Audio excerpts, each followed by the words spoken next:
मैं anti poaching squad से हूँ। हमारा काम है शिकारियों को रोकना और हर जंगली जानवर की जान बचाना। मैं वाइल्ड लाइफ रेस्क्यू यूनिट से हूँ।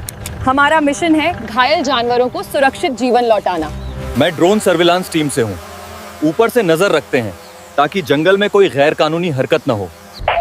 मैं फॉरेस्ट इंटेलिजेंस यूनिट से हूँ। हमारी जानकारी से ही शिकारी पकड़ में आते हैं। मैं फॉरेस्ट एजुकेशन विंग से हूँ। बच्चों को सिखाते हैं कि जंगल की सुरक्षा ही भविष्य की सुरक्षा है। मैं फॉरेस्ट डिजास्टर रेस्पॉन्स टीम से हूँ। तूफान हो या बाढ़, जंगल को फिर से जीवित करना हमारा काम है।